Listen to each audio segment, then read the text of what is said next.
नमस्कार दोस्तों, मैं हूं Krishna from SFP research, SEBI registered research analyst firm. देखिए, सबसे पहले मैं आपको लेके आया हूं हमारे यूट्यूब चैनल पे।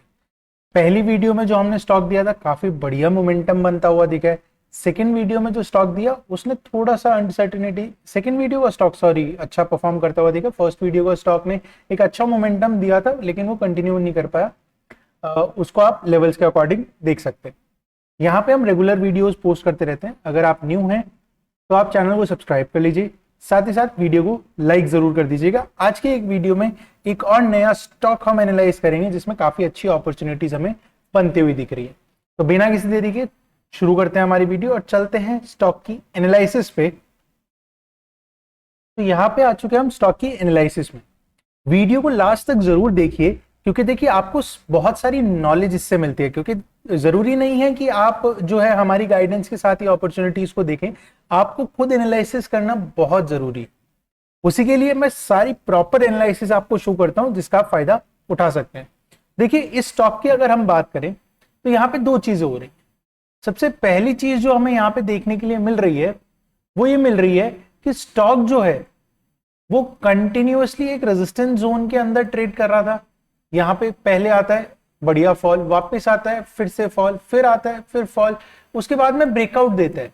लेकिन ब्रेकआउट देने के बाद में एक कंसोलिडेशन में या फिर मैं कहूं एक ट्रायंगुलर पैटर्न फॉर्म कर लेता है और उसी के अंदर ट्रेड करता रहता है।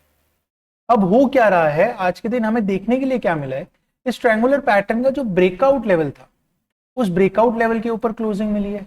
और साथ ही साथ यहाँ पे आप देखिए वॉल्यूम स्पाइक, ये पहले की जो वॉल्यूम है उसके कंपैरिजन में काफी अच्छी स्पाइक, प्लस यहाँ पे ब्रेकआउट लेवल के ऊपर क्लोजिंग।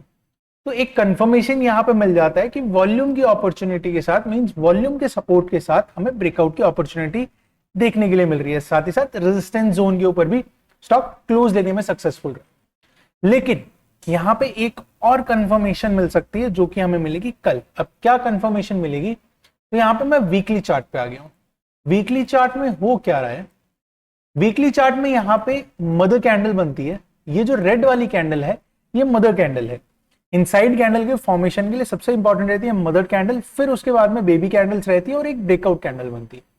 अब यहाँ पे पिछले 2 हफ्ते से इसके अंदर इनसाइड कैंडल बन रही थी, लेकिन ये वाली जो कैंडल है ये इसके ऊपर क्लोज लेने की कोशिश कर रही है और कल लास्ट डे है। अगर ये क्लोज ले जाती है तो वीकली के अंदर भी इनसाइड कैंडल का कंफर्मेशन ब्रेकआउट हमें मिलेगा। तो 3 चीजें यहाँ पे हो गई, triangular pattern breakout, volume support, resistance zone breakout and most important यहाँ पे वीकली का इनसाइड कैंडल ब्रेकआउट भी बन रहा है।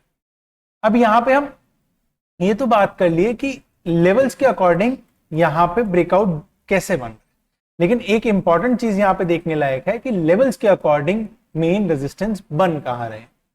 देखिए, पहला रेजिस्टेंस जो बन रहा है वीकली के हिसाब से वो काफी स्ट्रॉन्ग रेजिस्टेंस है क्योंकि इस रेजिस्टेंस ने ये पूरे डाउनफॉल को स्टार्ट किया।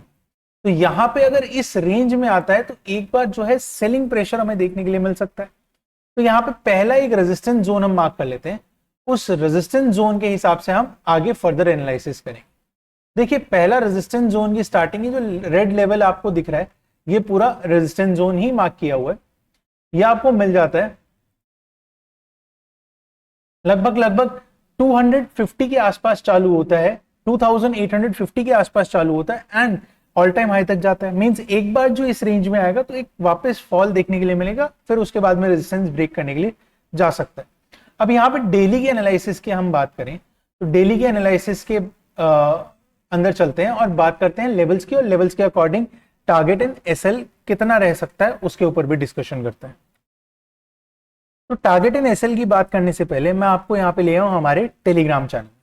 जिन्होंने अभी तक ज्वाइन नहीं किया काफी सारी अपॉर्चुनिटीज मिस कर रहे हैं क्योंकि यहाँ पे हम रेगुलर स्टॉक अपडेट्स एंड जिन स्टॉक्स में अपॉर्चुनिटी बन रही है वो पोस्ट करते रहते हैं। जैसे आज एटर्नल किया था और एटर्नल ऑलरेडी हमने काफी दिन पहले यहाँ पे पोस्ट कर दिया था 1 सितंबर को, जहां अपॉर्चुनिटी मिली थी।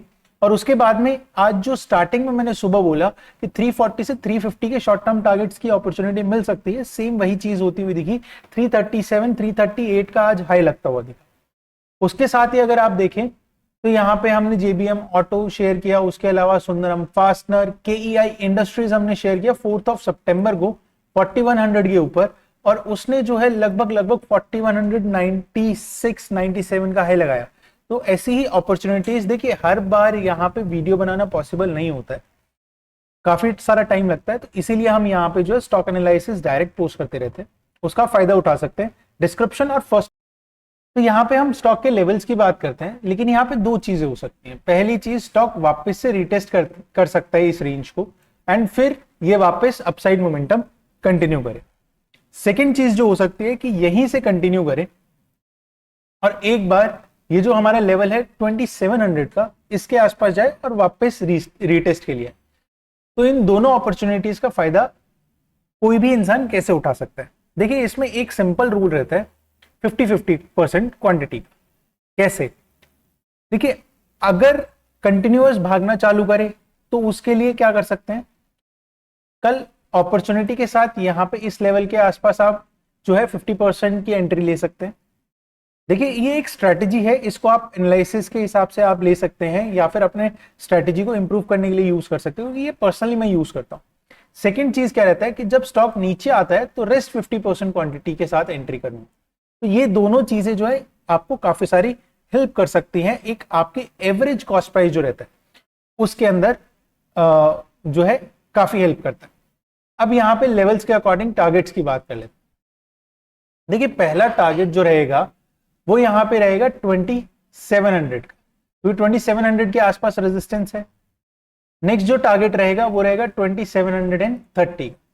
अगला टारगेट जो रहेगा वो रहेगा 2760 का, एंड फाइनल टारगेट जो रहेगा वो 2800 का रहेगा। क्यों 2800? उसके ऊपर भी जा सकता है लॉन्ग टर्म के हिसाब से, लेकिन 2800 को हम इसलिए मेजर कर रहे हैं क्योंकि 2850 के आसपास एक रेजिस्टेंस जोन है। अब वो रेजिस्टेंस जोन कहाँ पे एक्टिव हो जाए वो किसी को नहीं पता, क्योंकि इंस्टीट्यूशंस के जो लेवल्स रहते हैं वो एग्जैक्टली फाइंड आउट करना काफी डिफिकल्ट रहता है। तो एक प्रोबेबिलिटी के हिसाब से यहाँ पे 2850 के आसपास हम रेजिस्टेंस देख पाएंगे। तो ये तो बात हुई टारगेट्स की। अब कहां पे वीकनेस बन सकती है अगर किसी रेंज के नीचे स्टॉक आता है तो 2550 का जो रेंज है वो काफी इंपॉर्टेंट हो जाता है, जहां से इस स्टॉक की अभी ब्रेकआउट की शुरुआत हुई। क्यों? क्योंकि यहां पे डिमांड जोन क्रिएट करके फिर एक बढ़िया ग्रीन कैंडल दिया, तो ये डिमांड जोन एक बार इसे बाउंस करवाने में हेल्प करेगा। तो इसके हिसाब से हम यहाँ पे एसएल की अपॉर्चुनिटी देखें। ये बात हो गई लेवल्स की। ऐसे ही वीडियोस के लिए हमारे चैनल को सब्सक्राइब कर लीजिए, तो कंटिन्यूअस हम ऐसे ही एनालिसिस लेके आने वाले हैं। वीडियो अच्छी लगी हो जरूर लाइक करिए, ज्यादा से ज्यादा शेयर करिए। मिलते हैं अगली वीडियो में, तब तक के लिए जय हिंद, जय भारत।